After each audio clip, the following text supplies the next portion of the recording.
today I want to talk about the BBC Micro, or specifically this one, which was the computer I had when I was a teenager.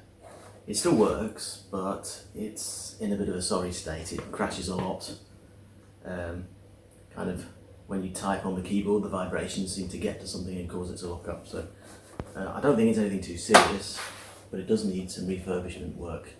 So that's the first thing I need to do. When I'm done with that, if there's time, I might get on to looking at some of the old peripherals I have. Maybe it'll run to a second video, I'm not really sure yet. And when I'm done with this one, I have a second one to look at. And this is also a Model B, but it's a special one.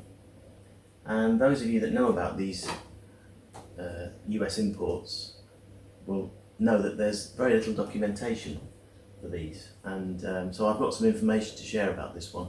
Plus I need to refurbish this one in much the same way as my original one. So that'll be for a future date. For the moment, let's take a look at my first computer. Now before I go any further, I just want to show you how I'm connecting the video from the BBC to a modern screen, because I don't have the old-fashioned CRT monitors anymore. So the BBC has a number of video outputs. I'm using the RGB socket, and it's going to a standard SCART cable that you would build back in the day to connect a Beeb to a TV. There's also, you'll see there's a dangly lead off here, that's for audio, which I'm not using at the moment. So that's the cable, the standard one for the Beeb, that goes into the RGB socket. And the intermediary to the monitor is this thing. Now this is available, or was available a year ago, on Amazon for around about 20 quid-ish. There are other sellers who try to tell you that it's something special. They'll put a nice sticker on it and try to charge you £75. Don't be fooled. This one will do the job for cheap. There are better solutions. I'm told that this one has a small amount of lag, so if you're playing a game that might be important to you, but I haven't really experienced it as a problem. So we'll try and, when I get this working properly, we'll try that out, see if I can spot anything. So this converts SCART in to HDMI out, and be careful when you buy this, because there are different versions of this which are for converting standards in different directions. So make sure that you're buying SCART in, HDMI out. This particular one actually has HDMI in as well, so I don't quite know. Maybe it's an upscaler, or maybe it's just intended as a switch, so if you've only got one HDMI input on your telly, you can feed the other side of it to there, so you can have Beeb or whatever else. Anyway, there's the box. So now I've shown you how I get the picture onto my monitor. You can see, there it is working.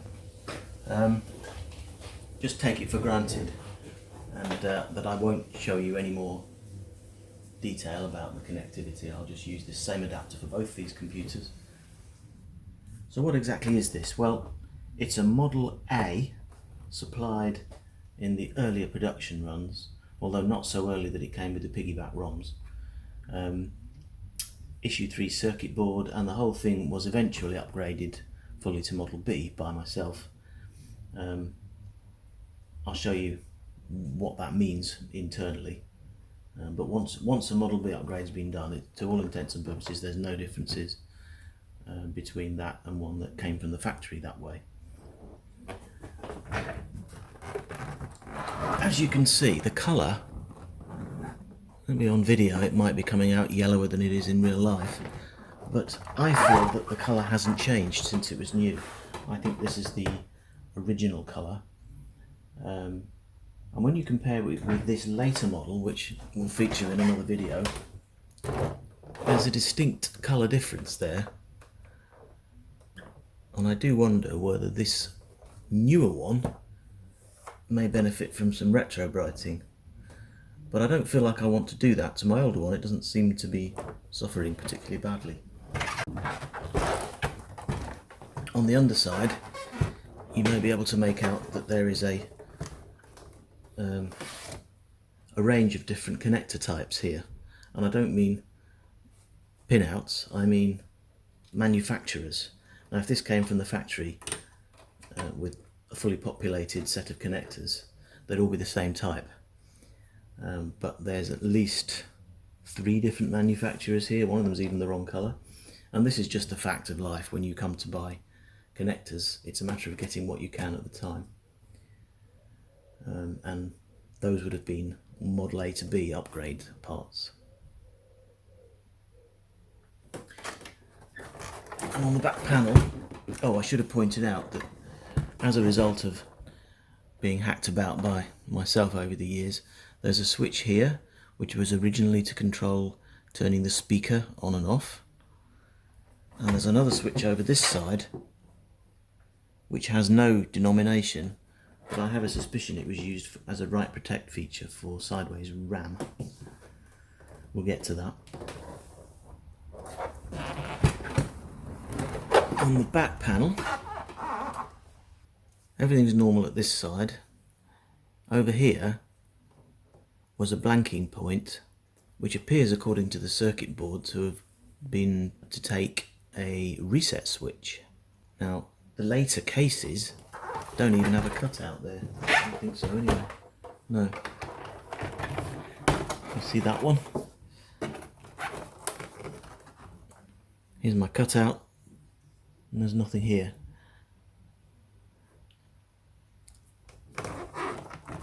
However, that location was very convenient for fitting a 3.5mm jack socket so that I could feed the sound out of the computer and into a monitor. And then here, this was originally going to be an Ethernet socket, but I had no intentions ever to network this computer, and so it was a spare hole in the case for a switch, and I had a need for that switch, which I will explain when I get to the interior.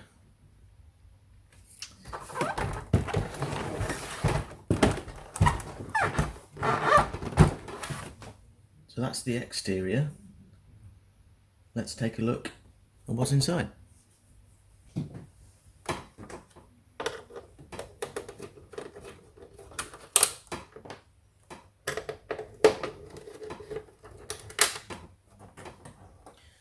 On the BBC Micro, there are 4 screws marked fix. They're very easy to find. There's no special clips or worries about breaking bits of plastic off. When you loosen the lid, it'll just lift off without trouble.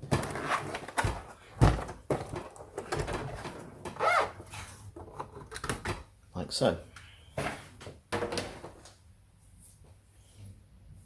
The keyboard is attached with either 2 or sometimes 3 nuts and bolts.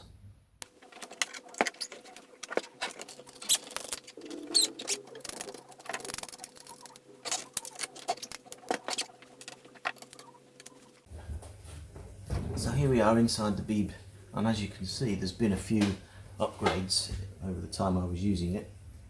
Now I promised to tell you the difference between Model A and B, so everything highlighted here in red wasn't in my machine when it was new. I know some of the parts are obscured by further upgrades, but you can get a full list from the service guide.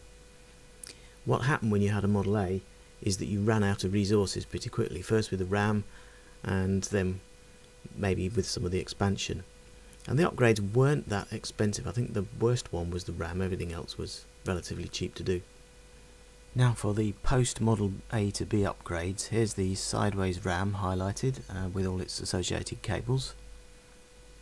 And the disk upgrade, which is a dual controller version with a switch at the back to select between them. The Acorn speech synthesizer voiced by newsreader Kenneth Kendall. An audio cable to get us a 3.5mm jack at the back. Colour burst capacitor, that was giving us colour on the composite video output. And also a CMOS processor, and the reason for that upgrade, we'll save that for another discussion. So where's the problem? Well, although you probably didn't see earlier on when I was showing you it working, it's hit and miss as to whether it powers up. And sometimes ROMs disappear.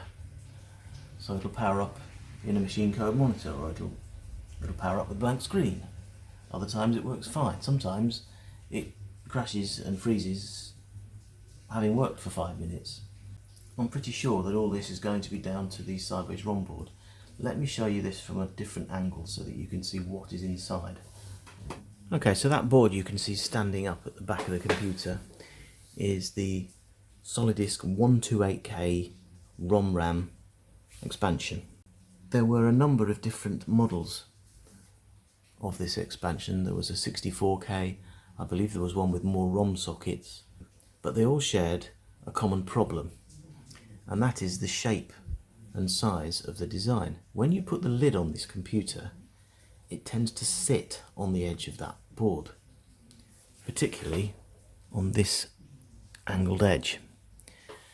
And because that is placed into a socket, it can move, pick up vibration. And in fact, if you pick up a BBC Micro and flex the corners of it, you'll see that the whole computer does flex a little bit. So any amount of movement or vibration can potentially affect the connections to the main board if they're in any way tarnished or weak. And that appears to be what's happened here. Now, I'm not sure whether the problem is with the supplied SolidDisk socket here, or whether it's with the connection of that board down onto the main board, because all they've done is plugged it into a spare ROM socket. So to fix this, I can start with cleaning everything up and checking out the SolidDisk socket, but it may be that I need to replace the socket on the motherboard. And my other option is to uninstall it altogether, because I'm pretty sure the computer will be stable without it. But I kind of feel like I don't want to lose the facilities I had when I was a child. I really want this computer to be as good as. So let's see what else needs to be done to the computer to bring it up to spec. So apart from fixing up the sideways RAM upgrade, what is there to do? Well, I need to have the power supply out, because although I have recapped it, it needs more work. Just preventative, nothing serious. And you'll also note that all the wires from this power supply are soldered down. And this is because I had quite severe difficulties with the connections here. These spade connectors that this thing came with were highly unreliable, and I found the only way I could get a stable supply was to solder those down. Well, I want to remake those now back into spade connectors the way they should be, and at the end of the day I'm probably going to have to desolder the wires to get this power supply out and work on it anyway. So there's that to do. I want to try and tidy up this rotten looking pot. General clean up. Hopefully that'll be all it needs.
And my first job is going to just be to clean the interior of the case a little, and then I'll move on to the circuitry.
Well, that's a little unfortunate. The cleaning cloth I was using, along with this anti-static cleaning spray, which is normally harmless, unfortunately the cloth got a bit of isopropyl on it, and it's taken off most of the BBC Micro logo. But not to worry, that'll be a restoration job for another time.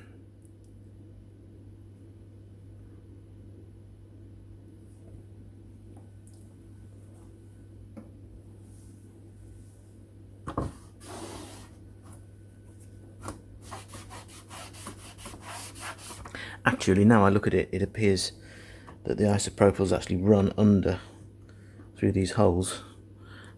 That's how it happened.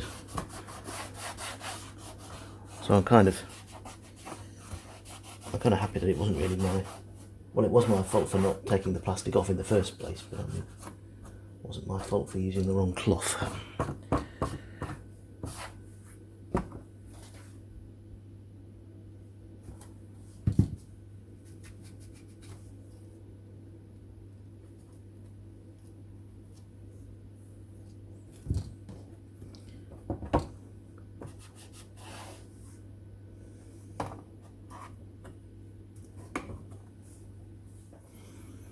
Right, over to the electronics, and it's the power supply next.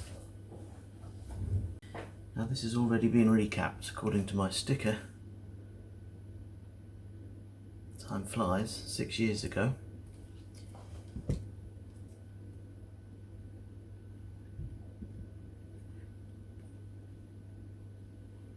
And I have to say that all the caps look in good nick. The ones that I changed, just for reference, there are two reefers, the ones that blow up. That's here and under here.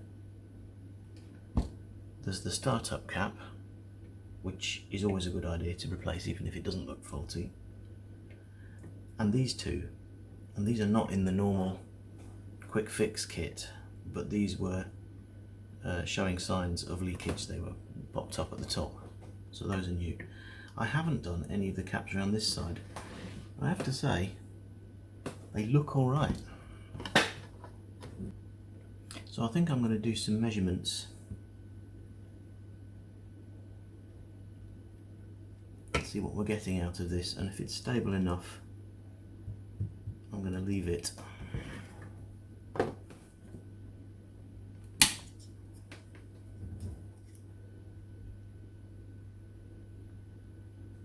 5.32, that's quite high.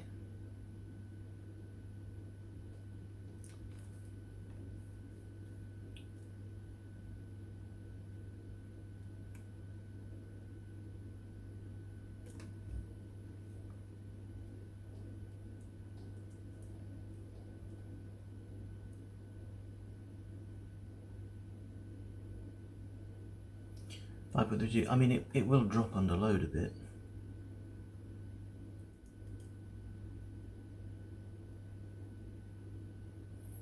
And the negatives rail is at minus 4.6, so they are a bit off. Well, I want to see this thing working under load before I start messing with it and see what that 5.3 volts comes down to when it's connected to something. So for the moment I'm leaving it, but I do need to sort out these ends, and I need to fix up the motherboard to take the new sockets, the new plugs.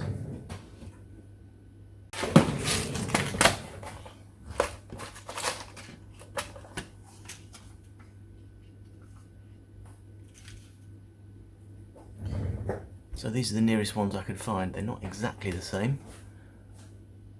They should do.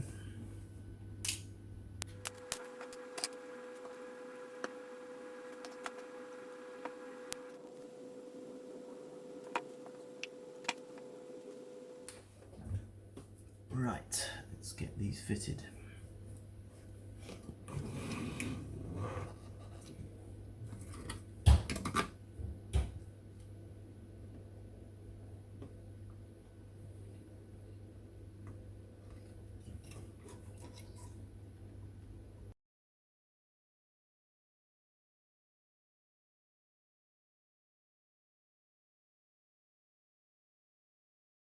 Right, so you can just about make out the first two there. I'll come across to the -5 here. That's in place. That's the ones in the middle of the board over here. Wait a minute, I've gone too far. Over here.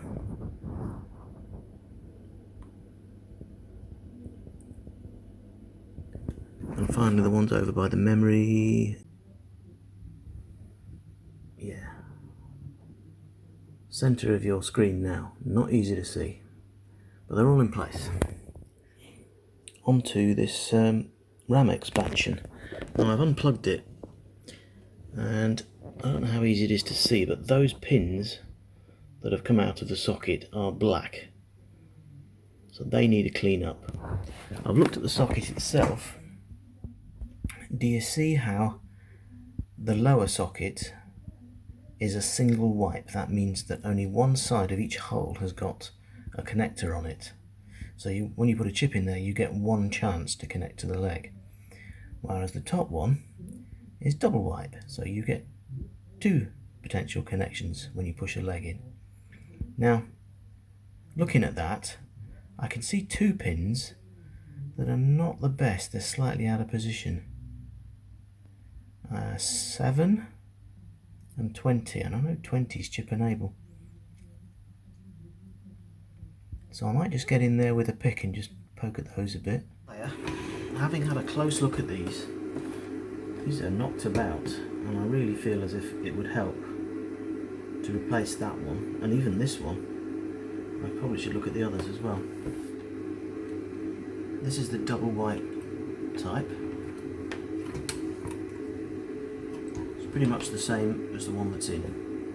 Different brand, but I could put that one in. And the second option is a turned pin type. Now, these are a much more reliable connection than the wiping type, but they have to go on to these pins. Now, I can get one pin in. Yep. So that means I should be able to get them all in. But it isn't going to be easy. We also have to talk about this connector.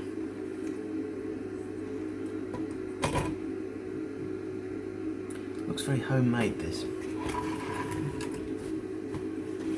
Alright, let's start by seeing how easy it is to remove one of these.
cleared out these 4 sockets, cleaned the board, checked everything's good, and I'm just going to replace those sockets now with new ones, and I'm going to put a turn pin one in the end, which means I'm going to have a fight getting this Solidus thing back in, but I think it will be of benefit.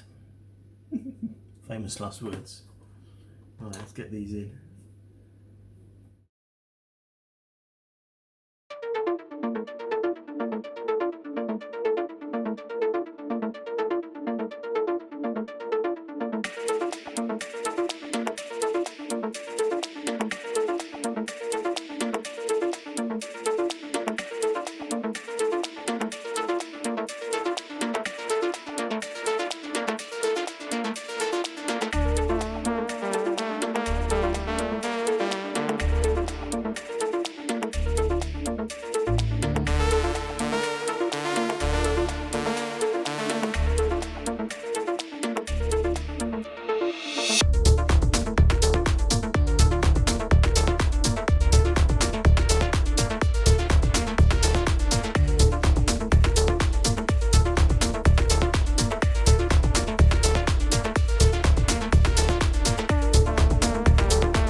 So here we are with our 4 new sockets.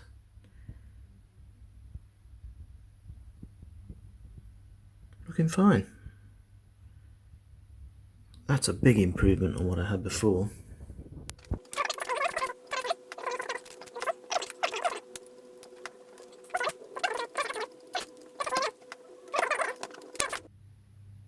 Somehow I have to tidy up this thing and get it plugged in. Gosh, I've got some bent pins as well with all that messing about I've been doing.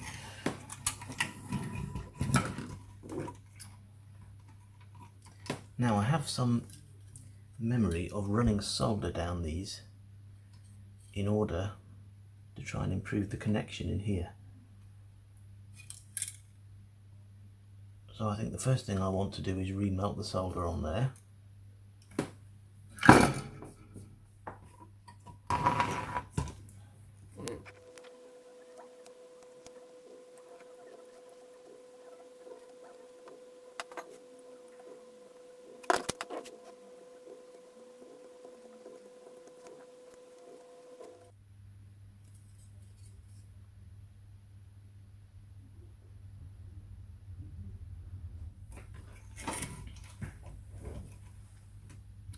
I wonder if I can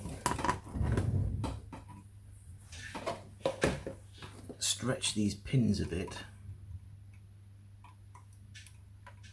All the wires are falling out. Oh dear.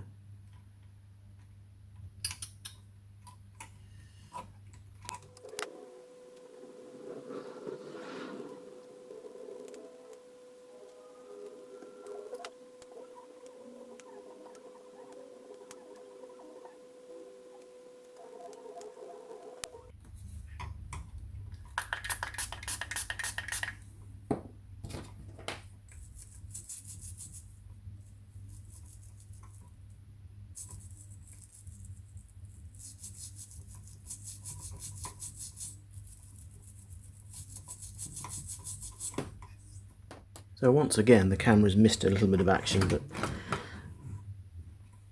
I have cleaned up the solder joints on this IC here, and I pushed this down into the turn pin socket and it went in. All I had to do was make sure the pins were perfectly straight before I tried. It's gone in. It's a really good tight fit, nothing like the old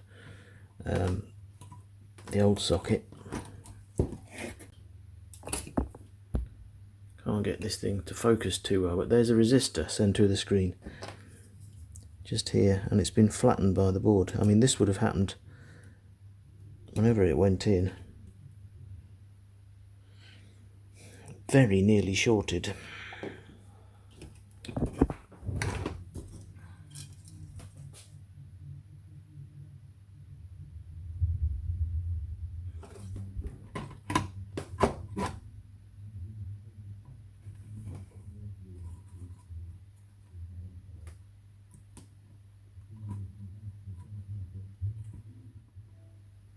I can't help feeling that they intended this to fit inside the UHF modulator here.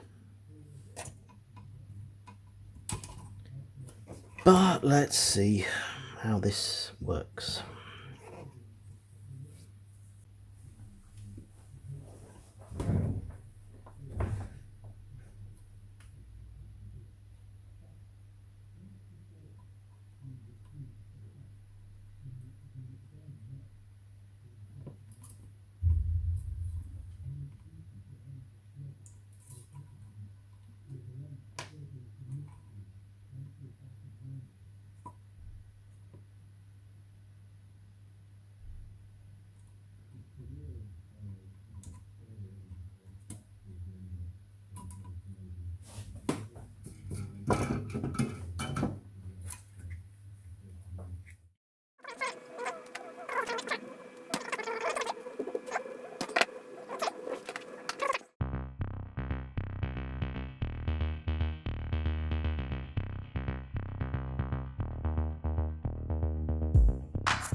Well, I've moved on a little. What have I done?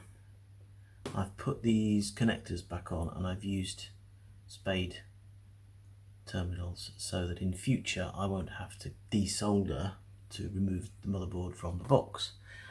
With any luck, I won't need to do that again anyway, but it's always frustrated me that you had to get a soldering iron out to get the board out of the box. So I now have plugs and sockets. I put heat shrink on this colour burst capacitor because it was in danger of shorting. I've reconnected the wires over here which fell off. I've generally been round and done a bit of a tidy up. Most of it looks good now. I haven't done this. I know that the UHF modulator's no good, but I'm not really worried about that because I'm not going to use it. Right, time to put this back in the case. Oh, and you'll notice I've moved that blue pot that was hanging over the speech chip over to the left, glued it down, and tacked a few wires on to make it neat. Much better than before.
Okay, all the ROMs are present, that's a good sign.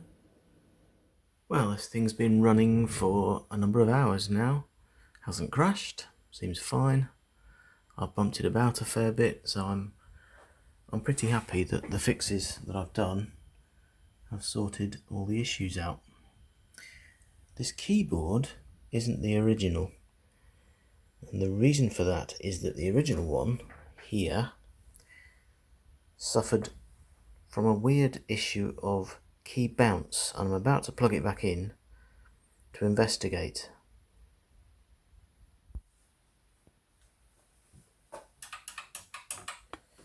Well, this is strange. What I remember is this keyboard was producing multiple characters on each key press. So if I pressed Q once, you get maybe 6 of them. And I know there's supposed to be a debounce, but it didn't work for my keyboard. It's as if it was so bouncy that it was unusable. Now, that's not happening here.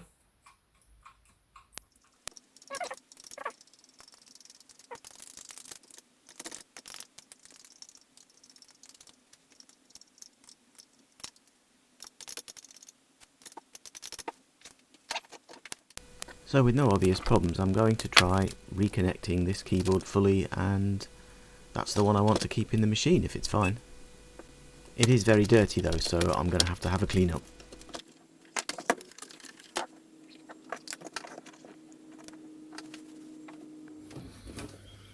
Alright, keyboard time.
So I've taken all the keys off this note to self. I need a key puller.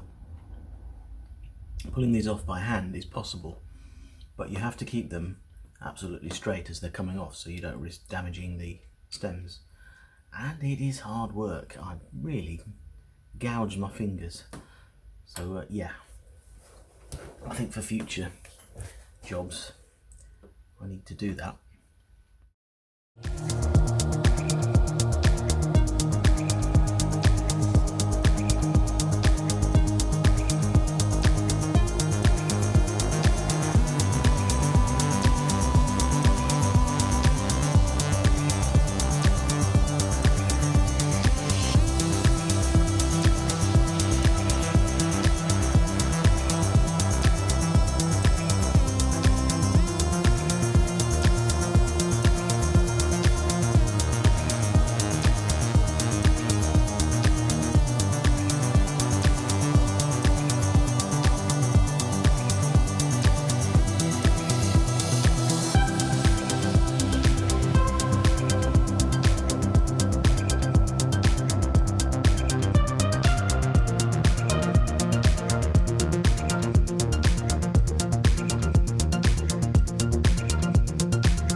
just going to use a fiberglass pen to try to clean up these connectors a little bit.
So all that's left now is to straighten the pins.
other than the power supply revisit, which I'm going to do alongside the other BBC Micro, there's one remaining thing that I need to do, and that's to tune up the speech system by adjusting the clock, which is this pot here. And remember, this pot I glued down. If you've got an issue 3 board, you'll find that it isn't fitted as standard and you have to attach one on trailing wires. So that's the one to adjust according to the book. Yep, hold on.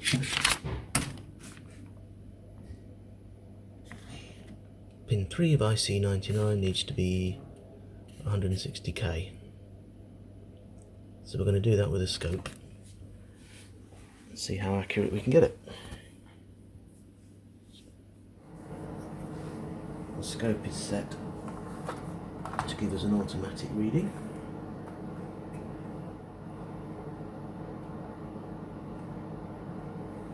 So there's our signal.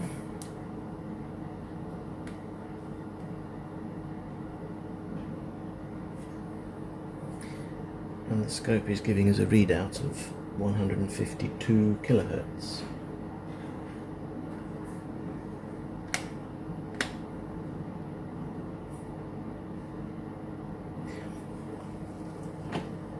So I'm going to adjust the pot.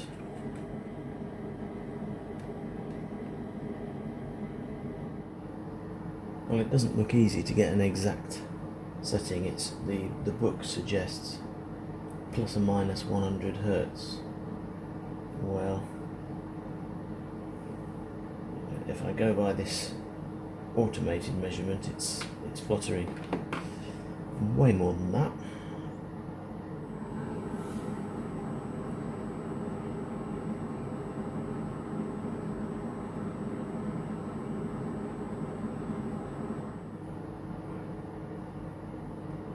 I think that's as near as I can get it.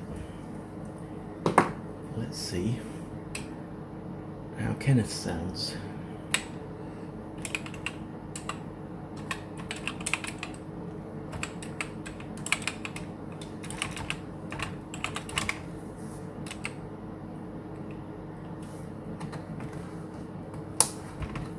One, two, three, 4, 5, 6, 7, 8, 9. Sounds of high pitch to me, but that is the right setting, so that's where it's staying. Q W E R T Y U I O P. Job done.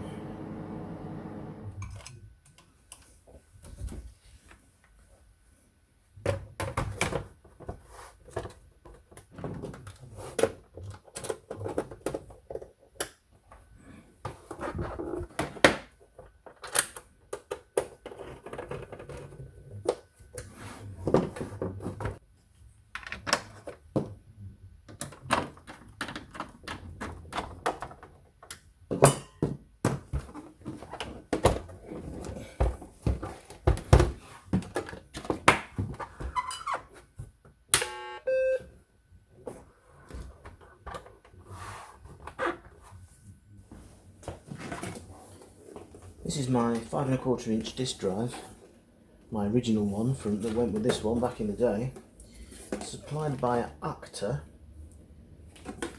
I'm no drive expert, so I don't know which one's in there. I'm going to give it a try. It should hopefully work. It's always been pretty solid.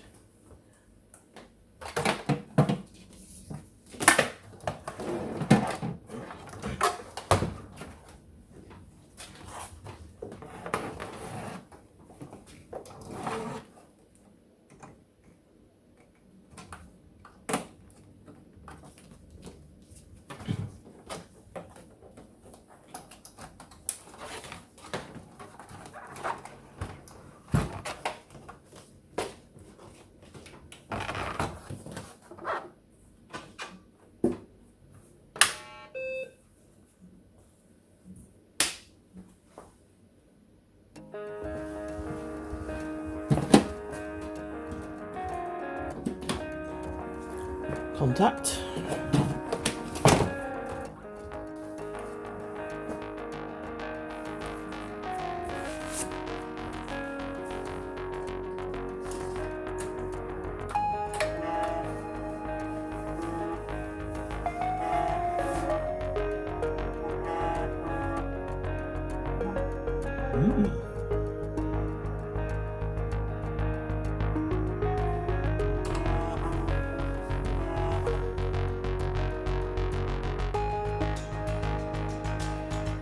And while I try out a few old games, I'm going to call this one a success.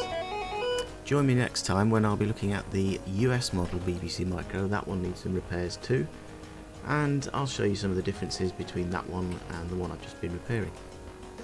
Thanks for watching.